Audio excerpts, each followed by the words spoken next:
So do you have feathers everywhere? Ecosi? You know, does your tiara match your tail feathers?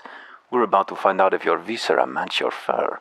Forget I said anything. I rather value my viscera. We weren't where we were. I guess we forgot to save inside the, not estate. The word escapes me. Consulate. Embassy is probably a good word. Yes, embassy. Pelagina smiles. Ambassador Agosti, I would speak to you on a matter of some urgency and great importance. Sighing as though remembering some heavy burden, Vicente crosses his arms before replying. Pelagina, if this is more of the same matter we discussed previously, I doubt I would be convinced any more easily. Ambassador, please hear her out. The ambassador appraises us for several moments and nods respectfully. You are well known in Defiance Bay, Stray, he smiles softly, even in the Valian embassy. Vicente turns his attention back to Pelagina. So, you're keeping respectable company these days, he throws up his hands and shrugs.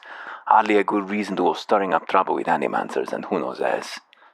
Ambassador, there are issues at stake here that go beyond rogue merchants and the port staying open. Animancy is under attack in Defiance Bay. Pelagina shakes her feathered fists to emphasize her point. We have to protect our interests here, but that also means knowing when to avoid unnecessary entanglements. The animancers and the locals have problems. They'll work them out, or they won't. Either way, there's too much risk by getting involved. If it is outlawed here, what would prevent the same from happening in our republics? The ambassador's face vacillates between expressions of sympathy and frustration. Pelagina, I do not think your concerns are unfounded, but it is not the place of this embassy to countermand the republic's policies. If it makes any difference, Ambassador, I'm already looking into the matters Pelagina has spoken of. It doesn't, but it would be fortuitous if your investigation took you to Twin Elms, because that's where Pelagina needs to go. Pelagina recovers her determined demeanor. What is the Duke's need of me, and what is it the Duke's need of me, Ambassador? The Deerwood's instability has created an opportunity for us to take over their trade with their Glanfath. We will need to meet with the Glanfathans soon to secure upcoming trade arrangements. The road to Twin Elms can be dangerous, of course, but that's why you'll be our representatives there. Pelagina's feathers ruffle, but she speaks with an unusually meek timbre. Ecosi, Ambassador, but won't this provoke the Deerwoodans? Their country is falling apart, and we're already dividing up their trade alliances. Provoke them into do what? Go into war? Through no fault of the Republic's, the Deerwood's armies have been deprived of an entire generation of soldiers. It would be foolish not to take advantage of the situation. If we don't, Red Serants will. Ambassador, that's some cold compassion considering what these people have been through. More than that, Ambassador, there is a practical element to consider. We may profit in the short term from this arrangement, but what of the future? The Deerwood won't forget, and the Republics may pay the price for it. The ambassador sighs. We're not the Duke's, Pelagina. It's their decision and our job to carry out the orders. It's not like they're asking you to assassinate someone. Pelagina raises an eyebrow and clenches her jaw but remains silent. Pelagina, he shakes his head. Go to Twin Elms. Speak to the Anamanfath. Impress upon her the instability of the Deerwood and reassure her of the Valian Republic's desire to open safe trade. After a long and uncomfortable pause, Pelagina exhales deeply, the lids of her eyes closing briefly as she slumps in acceptance. Of course, Ambassador. The ambassador nods and smiles paternally. He then looks to us. I know you planned on investigating this crisis together, but I hope you understand Pelagina's responsibilities. Of course, Ambassador, we all have our duties to attend to. I understand, but we're still going to investigate if responsibilities or not. Vicente bristles and turns to Pelagina. But the Dukes need to hear more about Pelagina Mesrei's wild adventures. Pelagina holds up her hands. Of course not, Ambassador. I will attend to the Amanfath as soon as I am able to travel to Twin Elms. An Amanfath. Good. Now if you'll excuse me. Could have gone better, could have gone worse. I appreciate that you stood up for me, but it's hard to persuade the ambassador to go against the Duke's orders. I know you're right, Pelagina. We may find a way for you to fulfill your obligations while looking into what's really going on around here. Don't worry. Enough wisdom for both of us. Now I just need to find out how to get to Twin Elms before the ambassador loses his patience. She pauses in thought. Still, I fear that making this deal with the Glanfathans will further weaken the Deerwood and make trouble for the Republics in the years to come. But it's a long way to Twin Elms. They'll have plenty of time to think it over. Follow your heart. Do what you believe is best for the Republics. I wish I knew. Doo-doo-doo. I cannot remember if Pallegina is a party NPC in the sequel.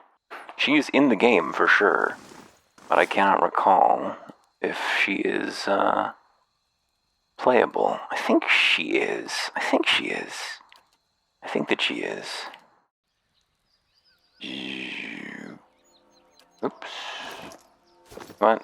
No. None of this is what I'm trying to do. Pallegina's eyes glimmer with a divine spark as she coolly appraises us. Need something? I was wondering about your order, the Brotherhood of the Five Sons. She nods softly. Back in the Republics, we call it the Freras Mescanxuolias, the Five Sons of the Duc Bel, the three dukes who rule over the most powerful republics: Spirento, Ancense, Celona, Ozia, and Revua. The Dukes Bel it's not French, the Dukes Bels keep the republics moving forward, keep us at the forefront of trade and technology, keep us strong against our rivals. We brothers are sworn to aid and protect them for the good of the republic and their citizens. You say brothers, but my breastplate bulges in the wrong spot? She cracks a small grin. I may look like a woman and sound like a woman, but according to the republic's laws, I'm not. What they call godlike, people like me, we can never bear children, so we can't be real women, for what that's worth. Most women in the republics, if they can't bear children, it's like the sun has set on their lives. But what it was worth for me, freedom. The Brotherhood has a prohibition against women entering, but I was allowed. Many resented the decision, but I learned long ago not to care. I wanted to ask you something else about the Brotherhood. She nods sharply. So how does that work? With 5 dukes, they can't agree all the time. She throws her head back and laughs. Of course not. They argue endlessly in the Songreta Ducala. The Brotherhood is forbidden to take sides in their debates. Not that I'd want to. I'd rather risk life and limb fighting the Republic's enemies than listen to the droning lectures of the Ducal Congress. Our loyalty is not to the individual dukes, but to the dukes as a whole, to their collective will and resolutions. We follow the mandates of the Ducal Congress. The individual dukes direct us, but they have an understanding of how they are not to be used. How we are not to be used. What's so great about the Valian republics? Long ago, the Grand Empire of Valia thrived. As the empire collapsed into the warring states of Old Valia, much of that old culture was lost. The Old Valians see grandeur in the acts of their forebears and believe it elevates them. They are a tired people from a fading time. There was once beauty in the great cities of the empire, but there are few alive today who ever saw it. The Valian republics are a rebirth of the Grand Valian culture, but we are more than just that. While Old Valia was content to look ever backward, the republics will shape the future. When did you become a brother? I joined the order when I was very young, only 6. I did not pass my final examinations until I was 20. Not something I ever expected to happen. Pirates attacked the town where my family lived. It was not uncommon when I was young.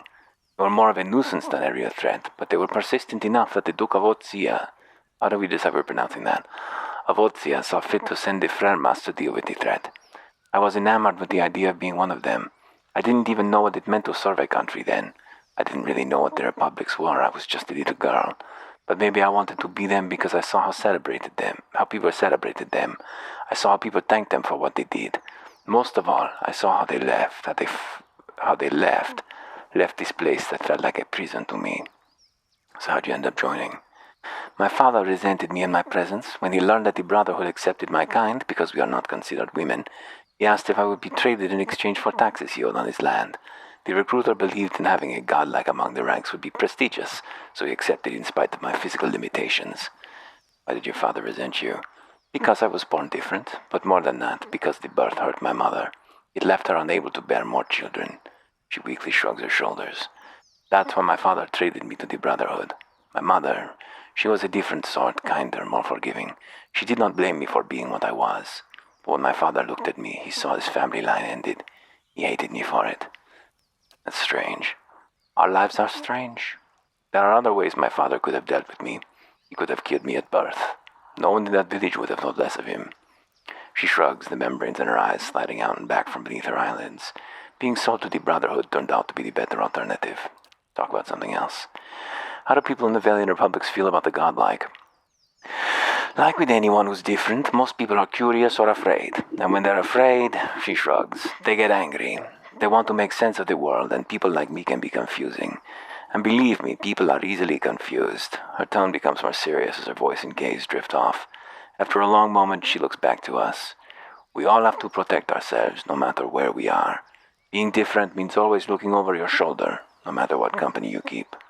You're one of the godlike, aren't you? She lets out a small laugh. That's what they call me, yes. I've never met a god, so I don't know what they're like. I can't say why everyone else presumes to understand why I was born this way.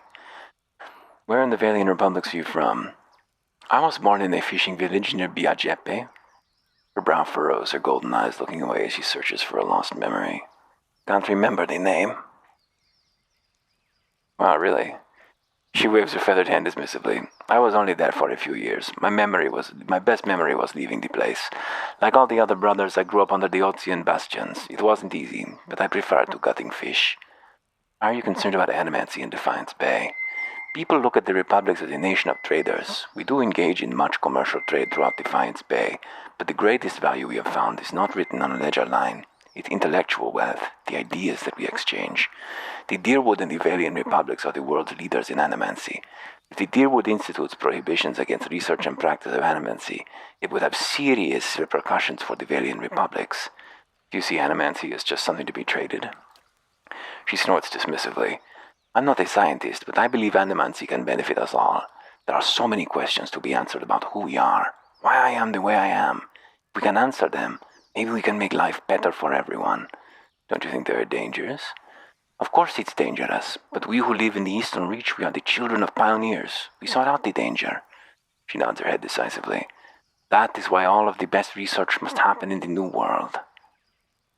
Let's talk about something else. I'd like to know your opinion on something. She nods her feathered head. Ask and you will know. What do you think about how things are going? I'm glad you know how much can be gained from diplomacy. In the Brotherhood, we are trained to keep our physical strength in reserve and use wits and words to navigate our way through most conflicts. She raises a feathered finger to emphasize her point. There will always be a time for war, but I'm glad to see you have restraint not to succumb to the desire every time the opportunity arises. We spent a lot of time in the Deerwood. What do you make of it? It's not the Republics, but the Deerwood is one of our closest allies. We trade more with the Deerwood than any other nation, and we have no greater ally in supporting animancy research. Pelagina shakes her head slightly. Still, I do not understand the Deerwooden obsession with revenge and feuds, nor the widespread hatred of Orlans. The Orlans of Erglanfa fight for their homes and their culture as anyone would. They fight dirty, but I would too if all my enemies were twice my size. Do the Republics view the Adir Empire as a threat? We used to view the Empire as a threat. Since the revolution in Deerwood, the Republics have benefited from the shield that the Deerwood provides. It's another reason why I fear the fall of Defiance Bay. If the Deerwood is weak, a deer will surely test the Republic's dominance of the Eastern Reach. What do you know of Rauatai? They've done impressive things with cannon and artillery, and some of their ship designs are interesting, but they shout too loudly over minor accomplishments. She smiles softly. No one seriously questions that the Republic controls our sea lanes in the Eastern Reach. Nice and concise, not too much to say. Shall we make our way up to talk to, the Amnemirth up here? And hopefully get her quest resolved. I think her quest is quite short. That is what I seem to recall. Koza, Huntress. Oh, we couldn't talk to Ridai. Are we gonna crash? You've returned. He glances at the Huntress in the group. We hope you found the truth about my brother's fate. I've concluded my task. It's time to speak with the Anamanfath. What did you see? Where's Fjorm? Ridai takes a step forward. Tell me. Ridai, the Huntress thrusts her palm between us and her companion. The truth belongs to all of us, even Arthwin. You know this. Ridai hesitates for a moment. He wipes the sweat off his face, leaving traces of red paint on his hands. They love that little red paint detail. I'm ready to share the truth with the Anamanfath. He looks up, and I'll make sure that it is so. That so is Arthwin. All right. Pelagina holds out her arm before we enter the hall. Wait. I don't know if I should go through with this, make the trade deal with the Anamanfath. If a Valian deal with the Glanfathans weakens the Deerwood, it could mean a war for the Republics in the future. What other option do you have? I could put the idea in the Anamanfath's head that the Republics are not interested in exclusive trade, but limited trade of goods, that they did not already trade with the Deerwoodens. It's the right thing to do. The Deerwoodens are at the mercy of the Republics, and they don't even know it. Your actions today can prevent further suffering. Easy. She nods her head resolutely. Anamanfath. I've been investigating Fjorm's disappearance. Indeed, Arthwin and Ridai have spoken of little else. I do not envy your position, Galwis Anams. Yet your testimony may resolve the tensions between the Keepers of the Stone and the twice-split arrows. When you've gathered your evidence, I'll call a hearing. Let's begin. I will summon Arthwin and Ridai. Their fates and the names of their tribes depend on what you shall reveal to us, Galwis Ananams.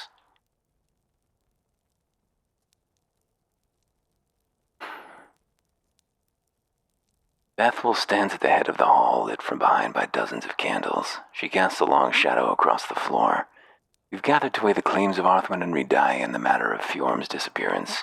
To that end, we are honored by the presence of a Galwis Ananams, whose insight will help us render a verdict. Murmurs of astonishment echo from the front of the hut. We begin with Arthwin's claim. He asserts that Fjorm lured him into a confrontation with a Stelgar, that he slew the beast on his own. Fjorm, he says, exiled himself, fearing that knowledge of his actions would heap shame on the Keepers of the Stone. She holds up a tooth as long as her arm. As evidence, he brings a fang from the great Stelgar. On the other hand, Ridai states that his brother was tricked and murdered by Arthwin during the hunt. A hunter of Fjorm's renown would not have fallen to the blood hunt but by treachery. Her shadow flickers and dances in the candlelight as she looks at us. And now we turn to our Galwis Ananams. We ask only that you share your observations so we may find closure for these two tribes. What fate befell Fjorm? He's dead. What? Ridai stares at us, his face contorted between surprise and anger. He turns to Arthwin. How? You puny weakling, how? The Anamanfath whips her neck back toward her tribesmen. Do not forget your place. Ridai's chest balloons, but he quickly lowers his chin in obedience. Arthwin's eyes dart from side to side. The Anamanfath continues. It saddens us to know the truth, but we must still reveal it deeper. If this is so, how did the giant Stelgar die? Fjorm killed the giant beast. Of course he did. Ridai shakes his fist and looks at everyone in the hall. Arthwin is just a feeble hunter from the twice-split arrows and a liar. Fur bristles along Bethel's arms. Silence. Her slitted pupils fall off narrow as she regards us, and now we come to it. Claim the truth for the 6 tribes, Galwis Ananams. Fjorm tricked Arthwin and fought the giant Stelgar by himself. They killed each other in the fight. Arthwin tried to cover Fjorm's shame, but lied about besting the creature. Our words echo along the passage of the 6 to the solemn audience. Bethel nods. It is as you say.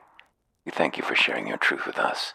The Anamanfath turns to Arthwin and Ridai. Brothers of the tribes, let these wounds mend. Go in peace and contemplate the shame brought into our hearth. Yes.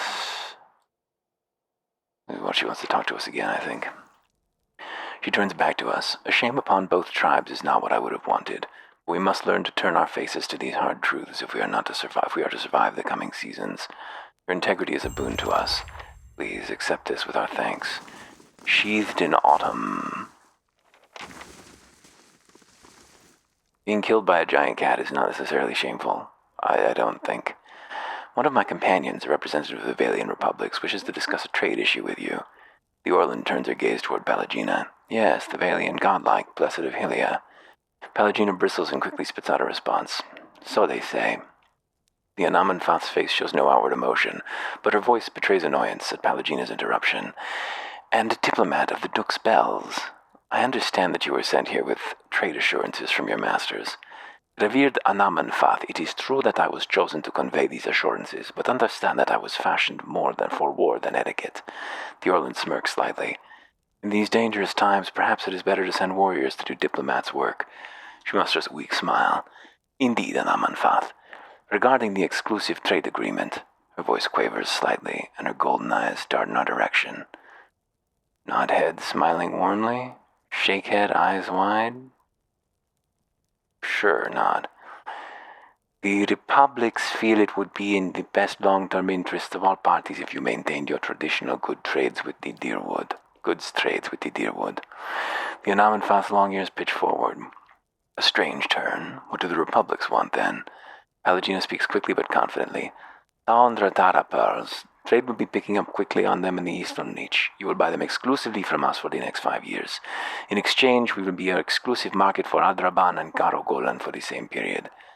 The Anamanfath considers Pelagina's words for several long moments. An interesting proposition, Valian. We will send emissaries south to discuss the details at greater length. Your appearance here speaks well of your Duk's intentions. Pelagina bows deeply. Revered Anamanfath. Anamanfath. Pelagina's eyes are wide with panic. That's it. My position in the Brotherhood gone. I can't believe I just made up new trade terms with the grandfather Anamanfath. Postenago. Pallegina, you did the right things for the Republics, even if the Dukes can't see it from their vantage. You can deal with their disapproval later. Verus. They have a saying in Biagempi, new gold clears even the oldest debts. If I'm right, all will be forgiven. If not, there's nothing I can do about it now. Quest completed, the child of the 5 sons. Had a bunch of experience for doing not very much. How's she? She's level 11? Yeah, she's like right alongside where we should be. Heravius is still a little bit behind. Got anything new to say, Pallegina? Nothing. I guess that's it, she's done. Should we bring back the grieving mother, do you think, instead of Pallegina? We should probably rest a couple times first, if only to see if there's anything that she has to say. But yeah, the rocks. I guess now it is for us to explore the rest of this city. Find out what else there is to get done here, because I know that there is a fair bit of stuff still to be done around here. Head back to Old Song and poke around. Alright, well, I hope that the sound of laundry being done is not going to be too intrusive here. It was really getting picked up by the side tone in this headset at first, in that first water filling phase. Mind your paths, Estremore. The guided compass trusts easily, but I don't. Sure. As Father Onwin, we can't stay down here. Someone must go to the nest eventually. 2 wood elves, a man and a woman, wear colorful robes embroidered with a matching emblem, a winged egg. Apart from their clothing, they couldn't be more different. She folds her arms and continually scowls at the broken walls around them. He, on the other hand, mutters prayers, his shade-dappled face as tranquil as a cloudless sky. The woman rounds on her companion. Just how are we supposed to worship the Sky Mother from among the weeds, huh? This is a disgrace. Calm yourself. We should be grateful that she protected us from the winged terror. Besides, he turns to us. Even here we have a visitor. What's this winged terror you speak of? A dragon. One that has taken up residence in the nest, the true temple of Hylia, and slain many of her faithful. He winces at Onwin. And one which Onwin has been in favor of killing from the beginning. She throws her hands up to the heavens and shakes her head. But no, you advised caution. Now word spread that the dragons ate a few of our fellow followers, and anyone willing to slay wants an Amanfath's ransom for the job. He sighs. I told you a larger party wouldn't stand a chance. By the time the first half reached the top of the mountain, the second half would be stuck in the past, to be burned alive. He folds his hand. Contrary to Onwin's suggestion, I am in favor of sending someone to kill the dragon, but I suggest a smaller party and one willing to seek Hylia's blessing. I can't decide how to pronounce that name. He gives us a curious look. I could go after this dragon. Onwin eyes us carefully. You could. Casvat nudges her. What she means is that this is no mere drake, but a fully grown dragon, and one that is willingly moved into a populated area. You want every advantage at your disposal, including the blessing of the Sky Mother herself. I would suggest that you petition her directly at Tir Everin if you haven't already. She points to a path to her right leading north and up a slope. You'd want to follow this path here. You'll pass from the North Weald, but the way up the mountain continues from there. And you're one of the big circles laid by the builders. Let me ask about something else. I have questions about the dragon. Language is also sacred to our goddess. Something else you wish to speak of? I love talking. We'll tell you as much as we can, he gives Onwin a stern look. Has this sort of thing happened before? Never. Or our order would have started to resemble the Fangs a long time ago. Perhaps there's a reason this has happened now. She scowls. Let us be clear. You suggest that there's some misdeed in our midst, that we've committed a crime against our goddess or some other, and received our just punishment. Onwin, please. He lays a hand on her shoulder. She shakes his hand off. I don't know why these things happen. Why our own mother goddess allowed scores of her followers to perish among flames. She narrows her eyes, speaking between her teeth. And if you ever discover why, I invite you to come back and tell the rest of us. How did the dragon come to be here? With a great beating of wings and a fiery roar, who knows why these beasts come and go? It's here, and that's what matters. If you're asking why this has happened, only the gods know. I suspect it's a test of faith from Hylia herself, but who can say? Well said, Rabius interrupts with a chuckle. These two have a little bit of wile in them. He breathes in deeply, smiling as if awash in the smell of baked goods. This is a mystical playground controlled by unknowable deities. There are so many other things to worry about than the how and why of, well, anything. When did the dragon first show up? He looked skyward, thinking. It was several weeks ago. The creature cloaked the sky like a thundercloud and descended upon us all at once. There was no warning. Can you tell us anything about the dragon? She opens her mouth, a crooked sneer on her face, but seems to think better of whatever she was about to say. After a pause, she says, "Nothing. We truly wish we could tell you more, but we, like the rest of Helia's faithful, were running for our lives, and we were more fortunate than most. That's all I wanted to know. This is the Temple of Helia." She rolls her sky-blue eyes and elbows her companion. "You hear this, wag?" He makes a placating gesture. "Relax, Amon, I'm sure he meant nothing by it." He turns to us. "Forgive my consort. She's been rather excitable of late." He ignores a pointed look from Onwin. "This is not, as you seem to recognize, our actual temple. It's merely a shrine we've set up after this business with the dragon. I'd like to know more about her." Casfath's face lights up. "Why, she's the goddess of song, art, the sky, and maternity. She's gentle and brilliant, speaking to her followers in dreams, inspiration, and birdsong. It is said that she wears a cloak adorned with a feather from every bird known to Kith or Wilder, that she manifests in the flocks themselves. Aye, and in the screams of childbearing, which I can assure you is no beauteous thing." Casfath nods slowly. "This is true, which is why midwives are widely considered clergy of Helia, as are many artists and poets. In any case, those of us who follow her feel closest to her splendor in a place where we may share light, song, and a view of the blessed sky. Travel to Helia's temple. Well, we know where that is. We've already gotten ourselves in trouble over there. Whoa! Antelope companion. There's noon frost, and the way to the burial isle over here. The ice keeps growing like poisonous mold on a tree. Mind your manners, foreigner. Our hospitality has been consumed by the pale elves. The Amfatha must act. The season until their next council. Mindhunter, Bershalgwin, I'm instructing Estermore. What do you need? Nothing. I would speak to you of your methods. And what are they to us, these pale elves? Strangers all. My blood runs cold like a river from the White Mountains when I stride into the temple's grounds. No one to please, no crowds to inspire, no furry maidens kiss to spark my song's ire.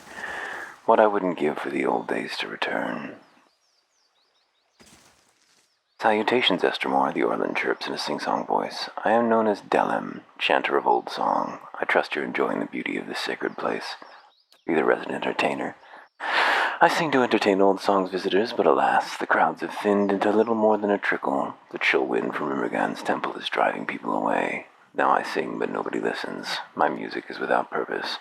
But I know of a solution, a way for me to make my songs warm and passionate, countering Rimmergan's incessant chill. Yorlin smiles and reaches out with a grasping motion. All I need are a few rare songbirds. I could eat them and absorb their musical energy. With that kind of musical prowess in my soul, I could sing a song that could bring back the merry crowds. You want to eat the songbirds? I don't think it works that way. He stares at us, dumbfounded before rolling his eyes and lecturing us. Eating the muscles of an animal makes you stronger, right? And if you consume green stalks, do you not take on their pungent smell, even down to the water you pass? He smiles, pleased with his reasoning. Just as one cannot sweat if one is parched, I cannot sing without a nourished soul. It's all very basic. Did your parents teach you nothing of the food-to-dropping cycle? Spare me your reasoning, I'll help. His eyes widen with delight. Splendid, he exclaims with clapping his hands. For my song to be pitch-perfect, I'll need a tiam, a bird often found throughout Twin Elms, often in high tree nests, but some have been domesticated. I'll also need a shardwing. Shardwings prefer to nest in Andra formations. Suits their natural camouflage best. Oh, and most importantly, if I plan on hitting those high notes, I'm going to need a cloud singer. Those little warblers are only found in the highest mountain peaks. Many thanks, Estermore. Bring me these birds, and I'll sing like Helia herself. Find and capture 3 rare songbirds. Maybe. It's a little brutal. Hounds, loyal to a fault without a mind of their own, and a crack of your staff sends them whimpering. What better symbol for Gallowayne could there be?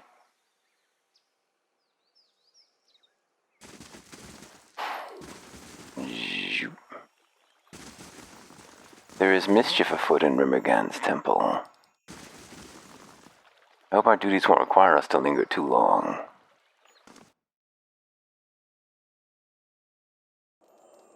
Rimmergand is not a nice deity.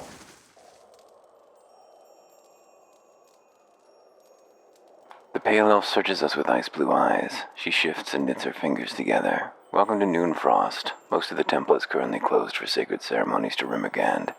She forces a smile and waves to the eastern doorway. The shrine is to your right. You're welcome to make your offerings to Rimmergand there, but the rest of the temple is off limits. Tell me of him.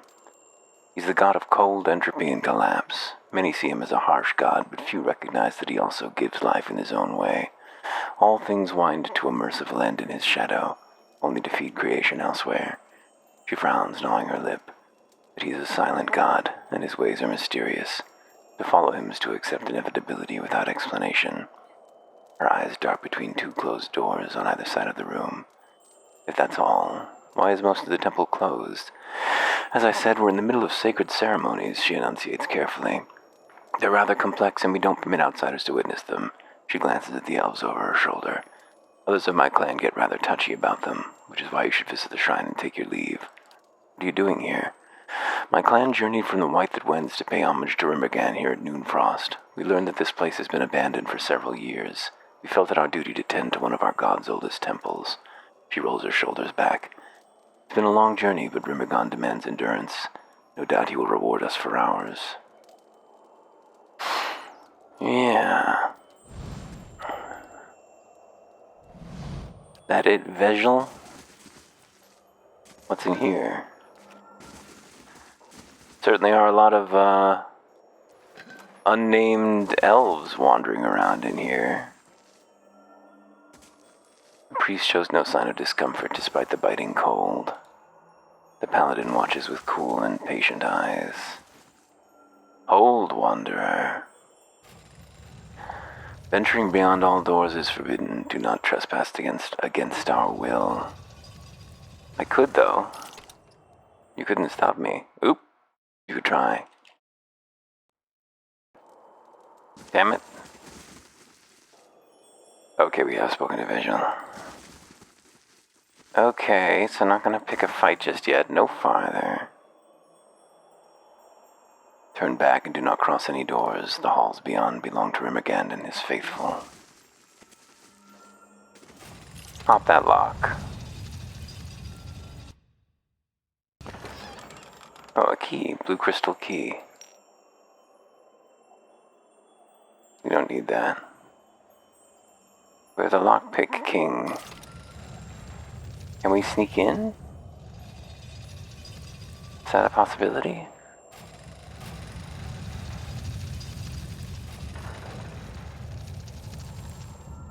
Uh-oh.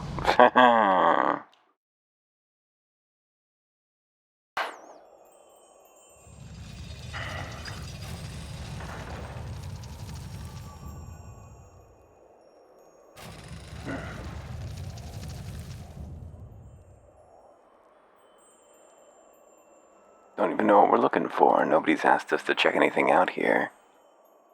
I mean, I know what we're looking for, more or less, but, we found something.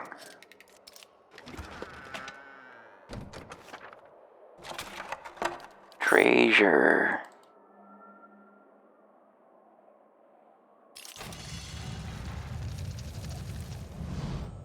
A young Orlin scrambles on the stone floor, pressing her back against the wall and baring her teeth on us. Her fur is patchy and matted.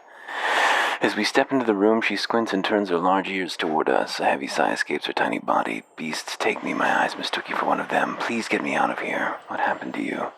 When Noonfrost began freezing the lake, my sister Lara sent me to seek out the cause.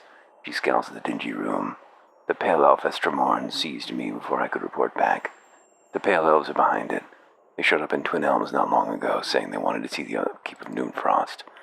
I don't know how, but they opened the frost-hewn breach at the back of the temple. Sucks warmth and life straight into their frozen god's barren domain. She shivers. They've got to be stopped. It's only a matter of time before the cold spreads further. Tell me more about the people that captured you. She snarls, her pointed teeth flashing. A clan of pale elves from the White That Wends, devotees of Rimmergand, or so they claim. Their actions suggest other intent. They've come ready to fight. Wizards, priests, and paladins. A wizard named Glazval leads them, a man obsessed with the frost-hewn breach. My ears hear him through the wall, casting spells and calling upon strange powers. I don't know what he wants with it, but no good can come of it. Can you tell me anything about the Frost-hewn breach? She shakes her head. Not really. Nothing to do with Rimmergun, the beast of winter. I followed Galloway myself. Not safe yet. Please hurry. I'm being stealthy. They left her in here with a dagger, huh?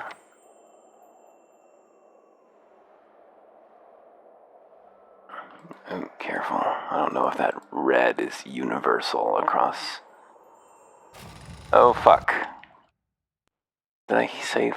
I did save. Oh, fuck. Whole party was selected.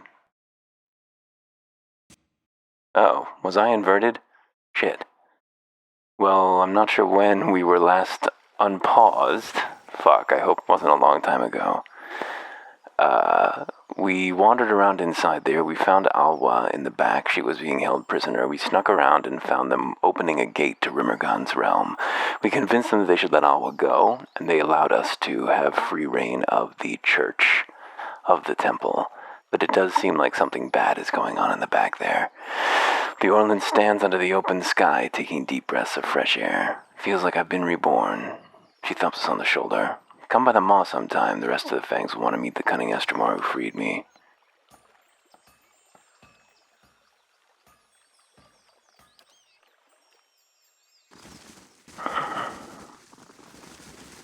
Not sure who we have to talk to about this, though. Where is the maw? Huh? Where's the map? There it is. Galloway's maw. There we go. Who's Redai?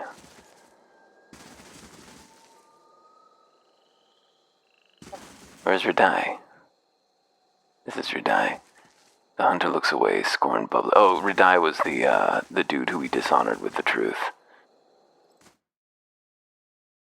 You...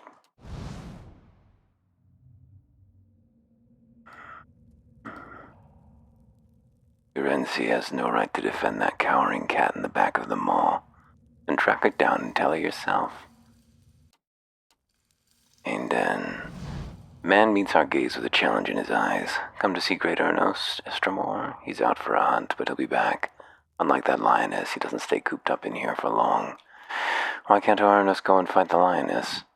He scowls because she holds up in the back of the maw, surrounded by her pride and the natural hazards of this place. It's not the proper way to meet a challenger. She's got to come out and face Ornos to keep her claim. Anyway, her prime is past. Putting that old beast down would be a mercy at this point. What are you doing here? We wait for the big confrontation, but the wait grows exhausting. He grimaces and runs a thumb along the edge of his axe. While Sul hides in the back of the maw, Ernos is denied his victory, and we're all denied the champion we deserve. I could take care of Sul. His callous thumb makes a scraping noise against the blade of his axe. I hate to spoil the tradition of a big showdown, but if she retreats from her fight, then there's no point in waiting. Kill her, and that's proof enough she's not a fit champion. What's the other guy think? Deathwin. A wiry elven man paces the cavern, his face etched with worry lines and his hands irritably thumping his hip. He looks up at us and sighs. Conrad, this is no place for sightseeing, even for you. The beasts of Galloway's Maw are dangerous, and now more than ever. This is Galloway's Maw. Yes, a den of beasts sacred to the Lord of the Hunt himself. Historically, the greatest predator of Erglonfoth has claimed the back of the maw as its lair. Lately, though, there's been some dispute as to who should occupy this position. Glances up at the cavern, and it's leading to discord among our hunters. Something else. I prefer action to talk, but I'll answer your questions if I can. Tell me about yourself. I'm the leader of the Fangs. We're an order of hunters and warriors devoted to Gallowayne, and we see that the places of the builders remain pure. Not truly a tribe, but we do gather and argue like one. Our members come from all of the tribes, but most of us were born Three-Tusked Stelgar, Fisher Crane, and Keepers of the Stone, naturally. What's wrong with the beasts? He stops pacing and turns to us. He won't fight. What's wrong with that? It is not Gallowayne's way, and it is not the way of the Maw. The Maw has always been home to one great predator. Every so often a challenger comes along and the two battle for territory, but Sul remains in her den, and Ornos can't confront her there. Now two mighty predators and their kin hunt for the same stock. It's thinning the herds, and it's thinning patience around here, too. He resumes his pacing. This waiting, it's not the deliberate, watchful waiting of a hunter lying in ambush. It's stagnation, tedium, hoping for something to happen. He clenches his hands into fists, but I'm powerless to act. One half of the fangs will cry favoritism if I drag the lioness out myself. I'm an unbiased outsider. I could look into it. Would you favor Sul or Ornos? He frowns. I see both sides. Sul's cunning is unmatched, but Ornos is the mightier of the two. Both embody traits prized by Galawain. I would know more about them. There's never been a more cunning hunter than Sul, but some say she's losing her edge. Ornos, on the other hand, is all edge, and many of our number think he's the rightful successor. His fingers drum a restless rhythm on his thigh. Blood simmering. It's going to boil over if a little doesn't spill soon. I'm an unbiased outsider. I could look into it. And a cunning one from the look of you. He scratches his cheek. No harm in letting you try, I guess. Anything's better than this endless waiting. If you can somehow bring this to a resolution, these tensions will end. If not, he grins. The beast will make short work of you. He gives us a heavy iron key. You don't normally permit outsiders to venture into the mob, but you understand that you do so at your own risk. And Sul's lions are likely to attack intruders on sight. Still, perhaps you can coax her into fighting the bear. Do whatever you can to end this stalemate. Where can I find Sul? Straight at the back of the maw. He points down the halls on either side of him. You can get there either way, but mind where your feet step. The maw is a dangerous place, and Sul's pride and her advocates are on the alert. Where's Ornos? Good question. Bear's out hunting now, but he'll return soon. Never gone for long. So these wild animals come and they live here among, humans, folk? We're gonna murder a bunch of lions, clans, people. Whew. Loud, loud, loud. Loud, loud, loud. Loud indeed. Whew.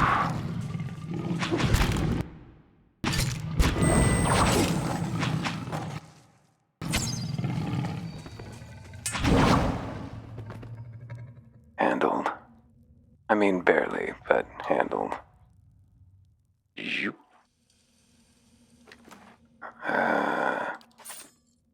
I think my laundry is done. I should go fork it over into the dryer.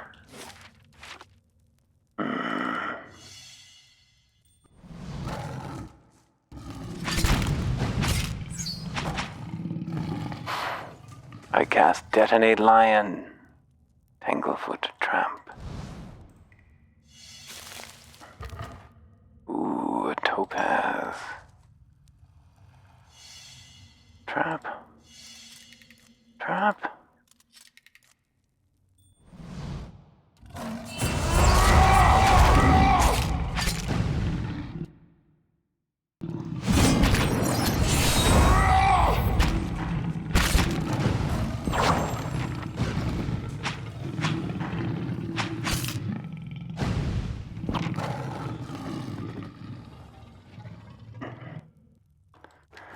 Brutalized. Whoa, trap. Can we rest here? Thank you. Let's save before we fuck around with this. Try to sneak through the living wall. Outlaw steps on a dry dead branch and a vine darts forward. We grab him and yank him through with our great dexterity. Hello. Irenshi, an elven woman, intercepts us as we advance into the lair. Behind her is the largest lioness we've ever seen, a sleek beast with fangs as long as carving knives. The woman blocks our path to the lioness, seemingly at ease around the monster. This is Sul's domain, Estromor. She shall not leave it for Ornos or any other challenger. Why does she refuse to face Ornos? Ornos is welcome to confront her here, as many challengers have in the past. What the bear's supporters want is for Sul to leave her lair and fight in the open where he has an advantage. But why should she? If Sul has an advantage here, it's one she's earned. Would anyone expect to blunt a bear's claws in order to even the odds? The Lord of the Hunt gives unique advantages to each. It's not for us to decide that some of them are worth less than others. The lioness gives a low growl and Orensi smiles. Also, Sul has recently given birth to cubs. They're small now, but when they grow, they'll be mightier than either Sul or Ornos. But if Sul is killed in combat, the bear will tear her young to shreds. Such is the way of the wild. Her legacy is too valuable to perish this way. If we truly want the mightiest beasts of them all, then her cubs must grow to maturity. What are you doing here with Sewell? She looks at the lion with something between fondness and admiration, defending the rightful champion of Galloway's Maw. Awareness's supporters would have her ousted in favor of a bear that isn't strong enough to come and seize his territory as his own. I'll deal with Arnos. Good, the bear isn't nearly as strong as Einden and his followers think. If someone were to prove just how easily that bear can be killed, that would cure everyone of their delusions about it. Heravius glares at us with a worried smirk. I wonder what Galloway will think of this. His great lioness gets someone else to deal with her challenger. He falls silent for a moment before becoming instantly cheerful. And I would love to watch someone other than me defend the Seeker God. I can't wait to see how he tests for their lack of decisiveness. End the stalemate. The bear walks in. Bear!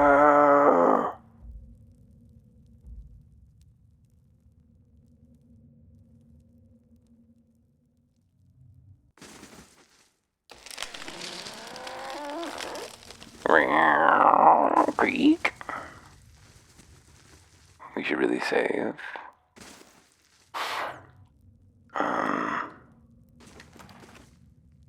Can we talk the bear down? Ainden.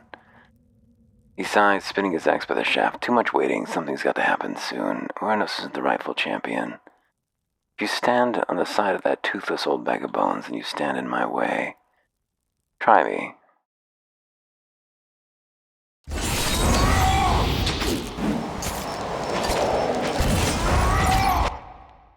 Wow!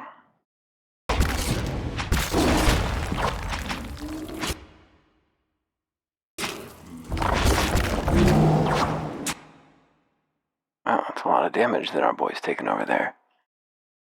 Why don't you take a second wind? Why don't you throw out a real heal?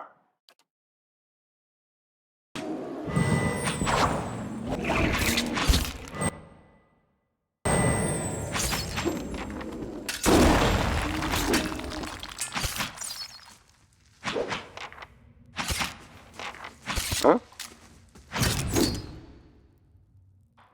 You don't all need to die, but I suppose if you choose to. Yep.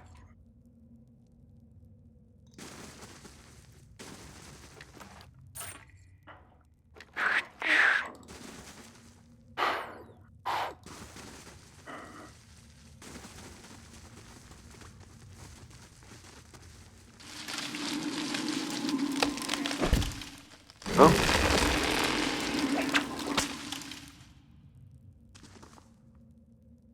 I've dealt with Uranus. You chose well. Sewell's cubs will grow up to be quick and fierce, and so will the fangs if we follow their example. Thank you for resolving this, Estremore. I don't know that I respect Galloway all that much. Sewell's cubs will grow into the mightiest hunters that have ever roamed Air Glonfath. As to the vines.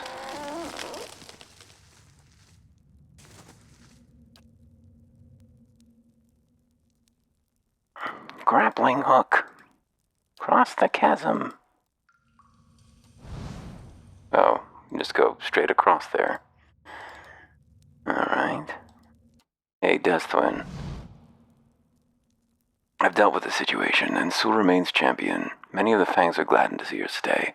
Perhaps it's Galloway's way of telling us to remember our roots and prize our cunning as hunters. Thank you for your help, Gareth. May Galloway guide your path. Take this with our thanks. He seems to remember something. You might visit Tyr Evren to pray to the Lord of the Hunt. He sometimes grants special favors to those who prove themselves. So, there is a place where we talk directly to the gods here. When my students ask to be taught the way of Galloway, and I tell them they have already failed, does one ask a deer to present itself as dinner? Of course not. One must outwit, outmaneuver, and overpower the deer if one dreams of venison. So it is with the Seeker God. To ask a question is weakness and idle indecision. To seek answers is to understand, and to become one with Galloway. Survival begins with strength from within. But I only strike my students when they ask the second stupid question, for all of us begin young and weak. It is a point of fact and not one of shame, and a central tenet of Galloway's teachings. Perseverance and cleverness are prized by Galloway above brute force, a fact my young pups often forget. It is right and proper for the strong to lead the weak. and it is equally proper for the strong to be continually tested until the balance changes. Gallowayne celebrates the strength of the victor and the prowess of the well-fed predator. But above all, the clever hound celebrates the transformative nature of strength. Gallowayne's greatest desire for us is that the prey becomes predator, mewling babes grow into strong hunters, and the lost find their own enlightenment. This philosophy is best exemplified by the rites of the Amanfatha of Air Glanfath. When one of the Glanfathan spiritual leaders is old and nearing death, it is customary to enter the woods and confront Gallowayne's herald. If the seeker god finds that Anamfath's life, deeds, and soul are worthy, the reward is a quick death, and his soul joins Gallowayne's pack. If deemed unworthy, the Anamfath is killed, and his soul forced to find its own way to the next life, and his memory erased from the records of the tribe. Survival begins with strength from within, and weak leaders endanger the whole pack. This is Gallowayne at his purest. Even at the end of life, one must struggle for worthiness, for greatness, just as one must struggle every day to feed his pack. The seeker god is easy to understand if one actively engages in the quest for knowledge, but his secrets are self-occluding to those who merely ask, desiring knowledge without the requisite hunt. My own flesh and blood once told me, learning the hunt pleased Gallowayne. I told him yes, but added, Gallowayne would prefer that you hunt to learn. Fair enough. A place of great silence added. For the last 2 years, stuff was going down. Spell holding, swap endurance. Oh, with another. Grand swap endurance.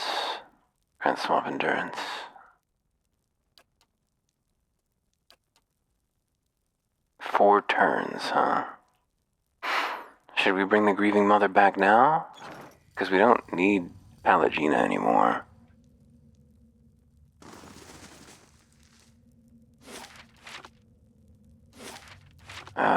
What's the button to change our party makeup?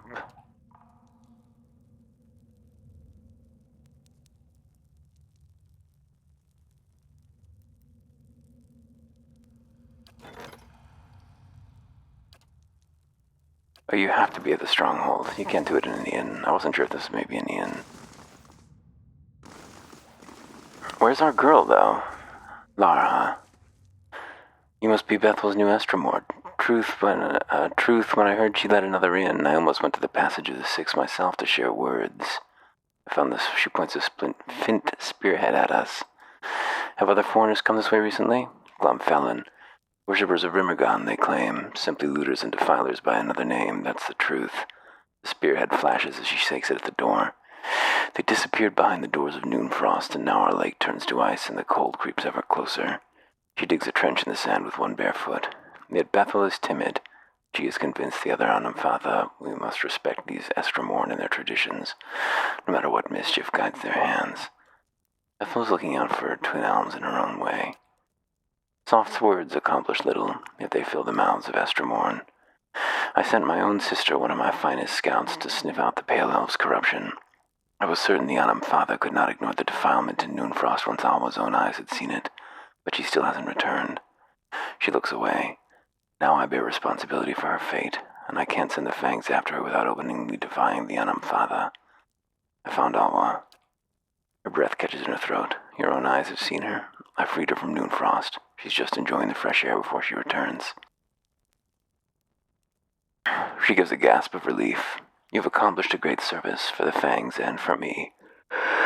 Lara takes a deep breath. I was wrong about you, Estremor. I did not see you truly. Please accept a gift worthy of your honor and skill.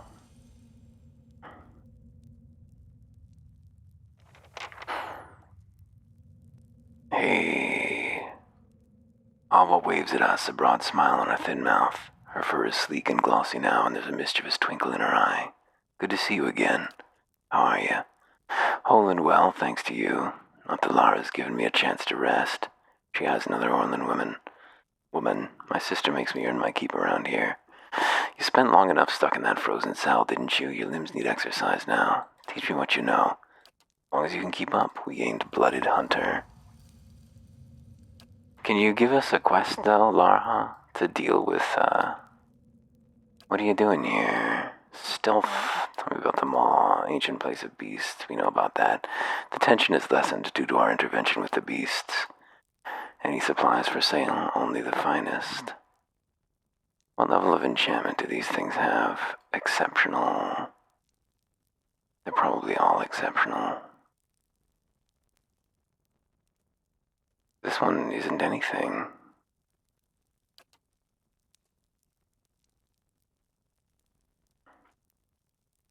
The Toki's exceptional.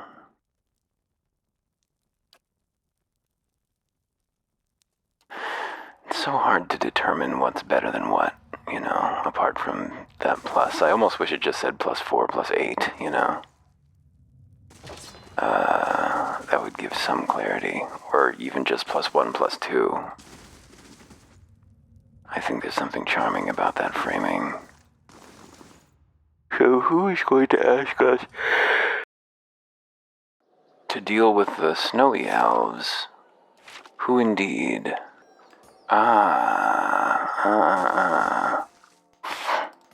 God is going to ask us to do that. Well, that's good. Elm's Reach. Here we are. Now, doesn't our boy Haravius need to talk to druids? Wasn't that his thing? The needing to talk to the druids. Blizzard. Sure. Why not?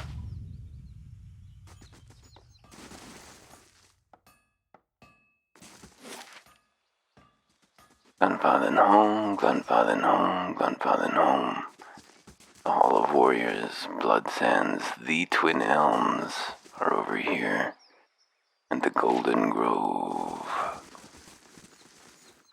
But the Estermorn will not cease their attacks. We must summon every warriors from the tribe. Summon the warriors from every tribe. Beware, brother, their lands would soak red, and so would our souls. Foreigners live and breathe violence. They don't understand anything else. Even the Midas Stelgar will kill the weakest vermin when her cubs are threatened. What would we be then, other than beasts? Iswild earned my trust. Why do you continue to support Arona? Perhaps it's the price we pay for her continued stewardship. Iswild, all are welcome in the grove. An elf with placid green eyes nods in greeting. Welcome to the Golden Grove, traveler. You seek the wisdom of our herbalists, or simply to bask in Weretha's glory? Who leads the order? High Ovate Arona leads us. She sometimes journeys to Elmshore to renew her strength, though. She's there now with some of her closest followers, in fact. Arona is a mighty elm among us. She's lived for generations. There are none who understand the world as well as she, and we are fortunate to have her wisdom to answer our questions. I'd like to know more about Arona. Her eyes brighten. Why, you must meet her for yourself. She is wise and kind and has led our order from the beginning, yet she walks among us and gives freely of herself. She turns her gaze on the great twisted elms. This is why so many of us cherish about her. She is present among us in a way that the gods never are. Tell me about the Golden Grove. We are the Ovates, druids, philosophers, and students of nature. We gather here to share our knowledge and celebration. She gestures to another elven woman standing near the entrance to the grove. Many travelers come to us for poultices and remedies. Leda understands the cures and poisons of nature like no other. What do you believe? We believe that knowledge is found in the earnest exploration of the natural world. She tilts her head. We do not, as some have said, oppose the gods. We simply believe that we have found a brighter and more peaceful path than devotion. I must go. Leda, what was your deal? The elf holds a chipped wooden pipe. The sweet smoke wafting from the bowl makes us dizzy. Welcome, Mr. Moore. I've got herbs and potions for sale. Looking for something to ease your travels or something that makes them more interesting? When she grins, we see her teeth and gums are stained brown. Haravius sniffs the air, his smile growing wider with each twitch of his nose. White leaf, he says with a smile. I once ate a porcupine whole while smashed on white leaf. I miss those days. White leaf, nice way to spend an afternoon, and the following night, and most of the next day.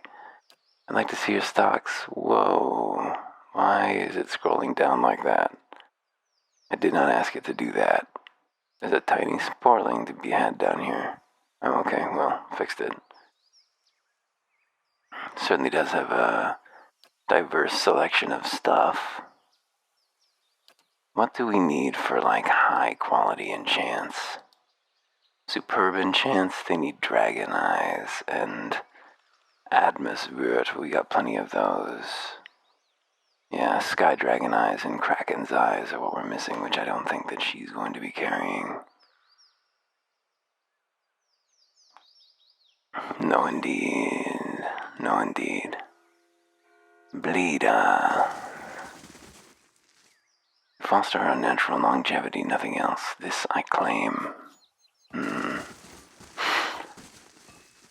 Who do we have to talk to for you, Haravius? We discuss our party members. We have a new one now. What are your thoughts on Pelagina? Her zeal is sincere, and I can tell you she's destined to die on her feet, and she's easy on the eyes. Can't fatten a thoroughbred, that's what I always say. His voice comes into a near whisper as he adds, I just wonder if she has a cloaca or not. The curiosity is killing me. Cloaca? Yeah, cloaca. It's a combination feces chute and heavy slot. Birds usually have these hybrid holes, and I figured she might too. What? Don't look at me like that. Ravius nods. We can speak another time. Lead the way. Sure. Stelgar. So to whom do you need to speak, Heravius? That's my question. True to form? Find a druid who knows more about the Autumn Stelgar. Someone in Twin Elms. Seems we're in generally the right place. Nobody's asked us to solve any problems yet, which is unusual. Arthwin. Lips tight under his unkempt stubble, Arthwin stares down and ignores our presence.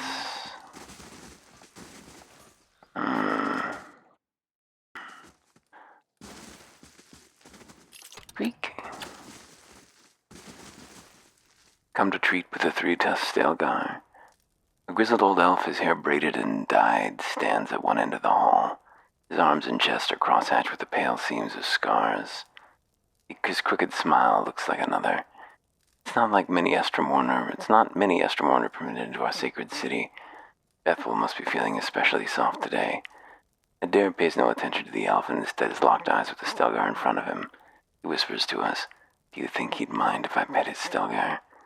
So, from where I'm from, petting a Stelgar doesn't mean what you think it means. Come to hear your future at Terravrin? His smile widens, exposing a row of yellowed, crooked teeth. Or to make your own at Blood Sands. What's Blood Sands? An ancient place of sacrifice. He laces his fingers together. In a cave by the great elms themselves, Reston and his druids have been an integral part of Glenfathan society for generations, no matter what some of the other tribes may say. Ere Glenfath has held its own against the Estromorn because some of us still understand the power of sacrifice. He gives us an appraising eye. Does the thought make you uncomfortable? It should. It's what's kept our society alive for so long. Nothing else. You don't seem fond of us, Estromorn. His hunched shoulders straighten. I fought in the Broken Stone War and the War of Black Trees. Elves live a long time. I saw my brethren cut down defending the places of the builders, and I shed blood alongside Galvin Raked himself. He coughs. Now the Estromorn seem to think that they'll find a cure for their empty children among their sacred sites, or worse, that they'll find sanctuary in our lands. His gaze darkens, and I've seen what happens when they set their sights on Glenfathan soil.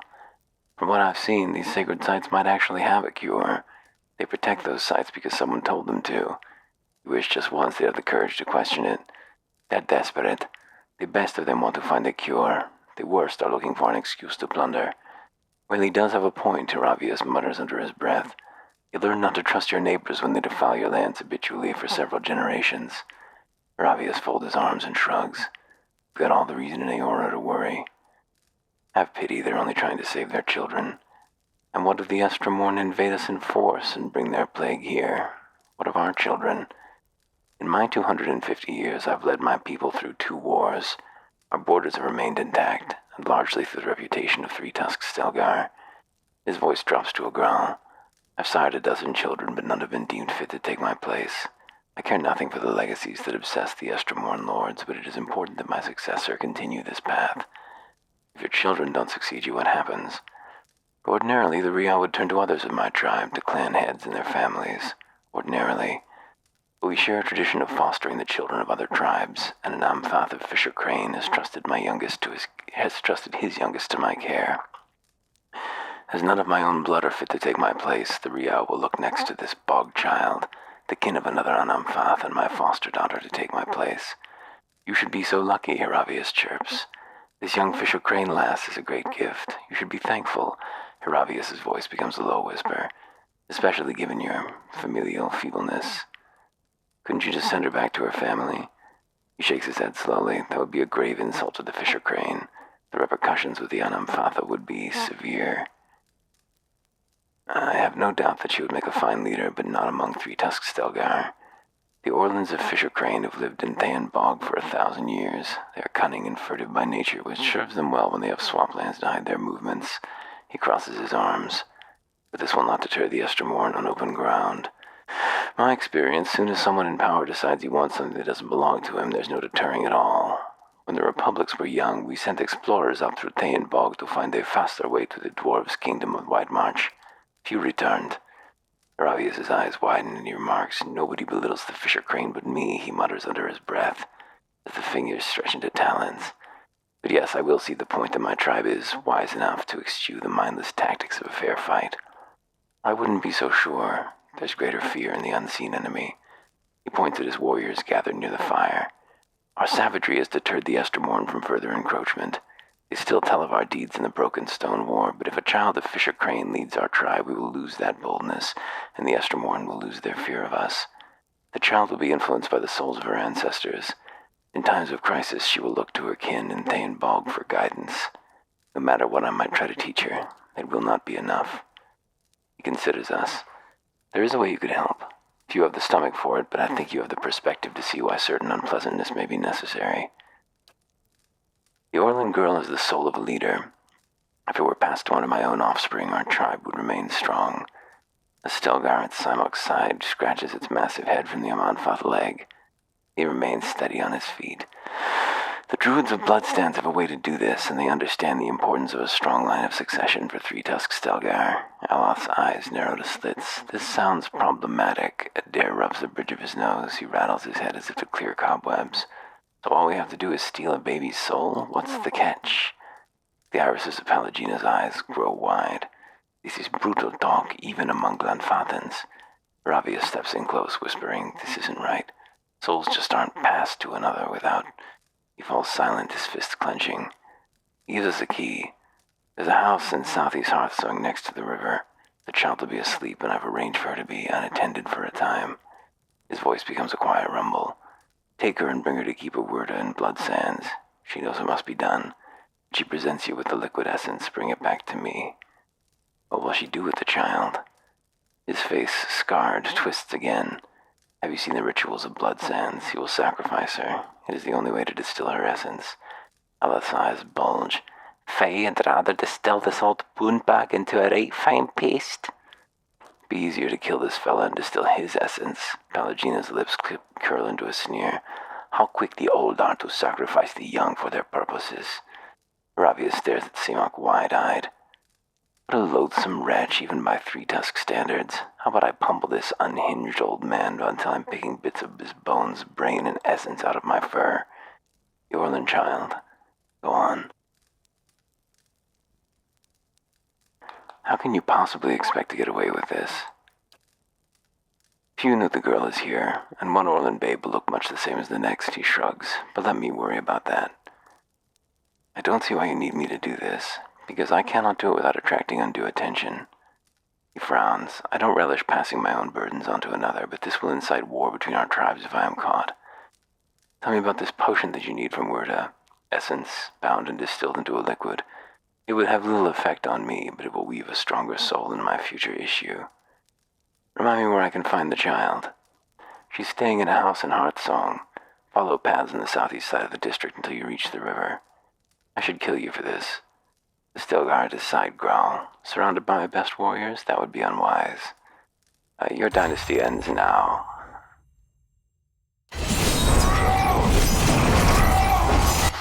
I'm more bad than you.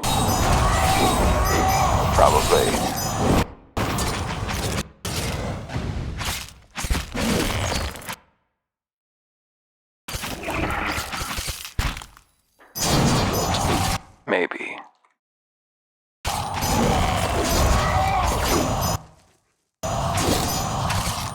Possibly. Maybe not. Well, I'm not sure that would have been a good choice anyway. And I'm running out of steam, so we'll figure it out next time. See you soon.